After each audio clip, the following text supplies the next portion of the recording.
Hello friends.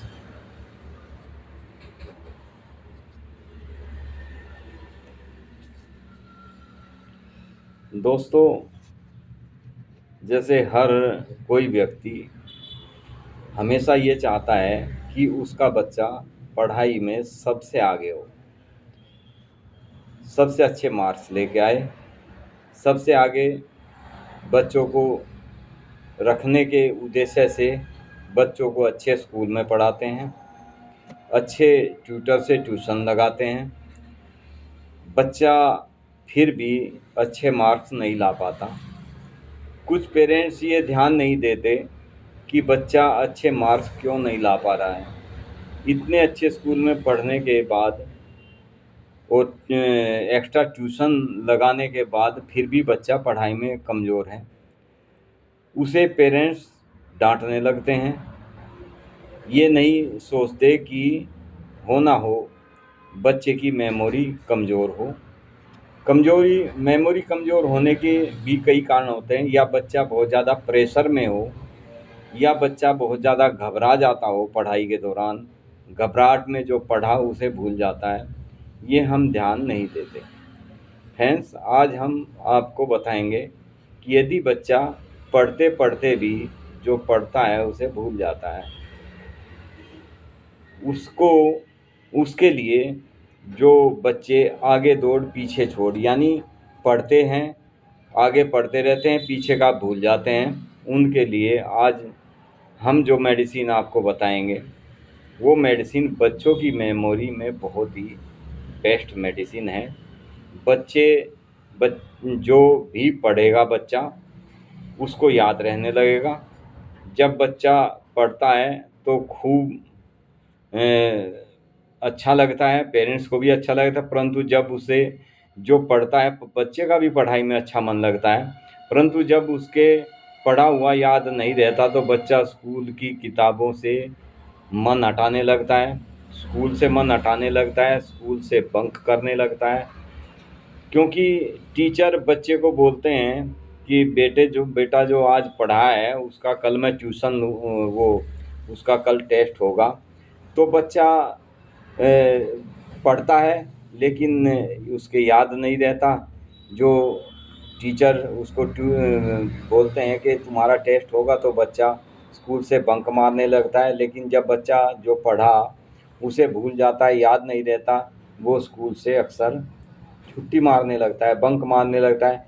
घर में ही कभी सिर दर्द का बहाना, कभी पेट दर्द का बहाना, कभी दांत दर्द का बहाना, ये बहाने बनाकर घर पर ही रह जाता है। पेरेंट्स सोचते हैं कि बच्चे को वाकई में तकलीफ़ है तो वे उसकी छुट्टी करा देते हैं। जैसे ही पेरेंट्स बोलते हैं बेटा चल तुम्हें डॉक्टर के पास लेके चलते हैं, डॉक्टर को दिखा के लाते हैं, तो बच्चा बोलता है कि नहीं, अब मेरा दर्द बिल्कुल ठीक है। क्योंकि वो सिर्फ बहाना होता है उस बच्चे का स्कूल से बंक करने का, स्कूल से पीछा छुड़ाने का। ये दवाई जो मैं आपको बताऊंगा, ये दवाई, ये मेडिसिन मेमोरी के साथ साथ बच्चे की अन्य बीमारियों को भी ठीक कर देती है। जैसे कोई बच्चा दूध पीता है, दूध पिलाया जाए बच्चे को तो बच्चा थोड़ी देर बाद ही दूध की उल्टी कर देता है। दूध पचाने की अक्षमता नहीं रहती, दूध पिलाते ही उल्टी कर देगा। या एसिड ज़्यादा बनने की वजह से दूध के दही के गले के रूप में, छींचड़ों के रूप में दूध बाहर निकल जाता है, वो जैसे ही उल्टी कर देता है। उसे फिर भूख लग जाती है, बहुत ज़्यादा भूख लगती है, क्योंकि पेट में जो एसिड के कारण उसका पेट भरा भरा रहता है, तनाव सा रहता है, वो दूध के साथ में एसिड बाहर निकल जाता है, फिर उसको भूख लग जाती है। बच्चा फिर खाना खा लेता है। खाना खाने के करीब 1 घंटे बाद खाया हुआ भोजन पेट में डकारों के रूप में ऊपर को आने लगता है, गले तक आ जाता है। कई बार खाना देखते ही बच्चे का जी मिचलाने लगता है, बच्चा खाना खाने से मन चुराने लगता है, बच्चा बहुत ज़्यादा कमज़ोर हो जाता है। पेट तथा आंतों में दर्द रहने लगता है बच्चे के।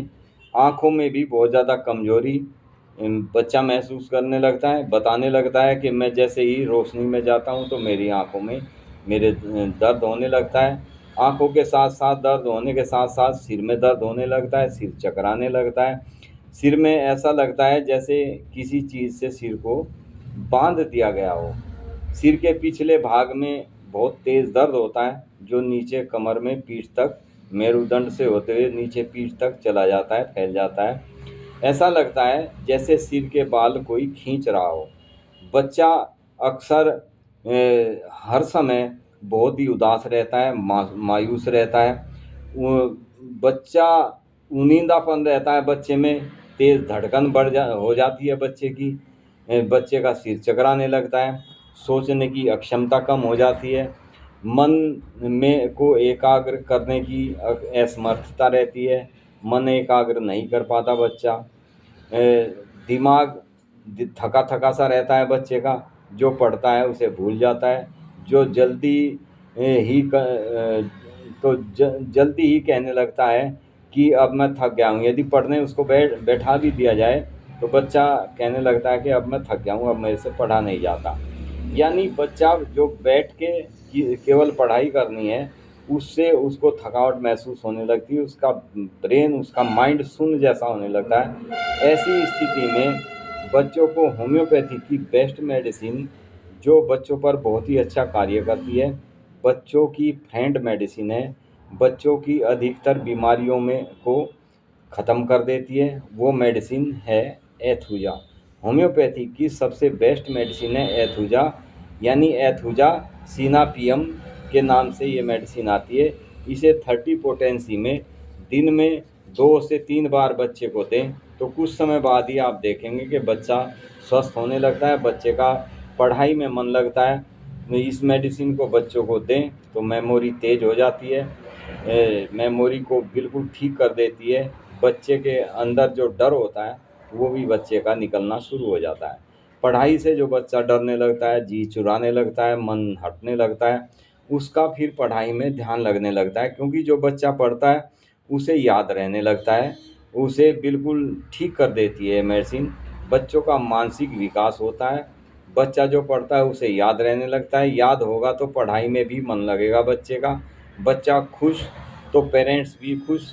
बच्चे की कम बीमारी, बच्चे की कमजोरी, मानसिक व शारीरिक दोनों को ये मेडिसिन ठीक करती है। जो बच्चा अक्सर कहते हैं बच्चे कि मेरी टांगों में दर्द है, ज़्यादा देर खेल नहीं सकता, ज़्यादा देर खड़ा नहीं रह सकता, ज़्यादा देर कोई भी कार्य नहीं कर सकता, नींद में उसको डरावने सपने दिखाई देते हैं, तब इथुजा मेडिसिन बच्चों की दोस्त बन कार्य करती है। ये बहुत ही शानदार मेडिसिन है। बच्चे जो आगे दौड़ पीछे छोड़ वाली स्थिति बच्चे की आ जाती है, यानी बच्चा जो पढ़ता है उसे भूल जाता है, और जब भूल जाता है तो उसका अपने आप ही पढ़ाई से मन हटने लगता है। ऐसी स्थिति में ये मेडिसिन बच्चे का बहुत ही सहयोगी मेडिसिन है, बहुत शानदार कार्य करती है। बच्चे के अंदर जो भय रहता है एक पढ़ाई का, वो बच्चे का ठीक होना शुरू हो जाता है और बच्चा तंदुरुस्त होने लगता है। बच्चा तंदुरुस्त है, बच्चा पढ़ाई में मन लगने लगता है तो पेरेंट्स भी खुश हो जाते हैं, बच्चा अच्छा परफॉर्मेंस देने लगता है पढ़ाई में, अच्छे रिजल्ट्स आने लगता है। तो ये मेडिसिन बच्चों के लिए बहुत ही रामबाण मेडिसिन है। इस मेडिसिन को आप 30 पोटेंसी में दिन में 3 बार यदि बच्चे को देते हैं तो बच्चे की मेमोरी बहुत जल्दी ठीक हो जाती है। तो फ्रेंड्स, आज का ये वीडियो बच्चों के लिए, जो पेरेंट्स जो होते हैं वे अपनी बीमारी, अपनी परेशानी को कुछ समय के लिए बर्दाश्त कर सकते हैं, लेकिन बच्चे को यदि कोई दिक्कत हो जाती है तब बच्चे के लिए पेरेंट्स भी बहुत ज़्यादा परेशान हो जाते हैं। ऐसी स्थिति में पेरेंट्स परेशान होना एक स्वाभाविक बात है। तो ये मेडिसिन बच्चे को यदि पेरेंट्स देते हैं तो बच्चा बहुत अच्छा रिजल्ट्स लाने लगता है, बहुत अच्छी मेमोरी हो जाती है, बहुत अच्छी उसकी तंदुरुस्ती हो जाती है, शारीरिक और मानसिक दोनों विकास होने लगते हैं। तो फ्रेंड्स, इस वीडियो को लाइक करें, शेयर करें, सब्सक्राइब करें, शेयर ज़रूर करें। किसी न किसी के बच्चे को ये परेशानी हो सकती है, तो किसी न किसी को इस चीज़ का लाभ मिल सकता है। Thank you friends, be happy and be healthy.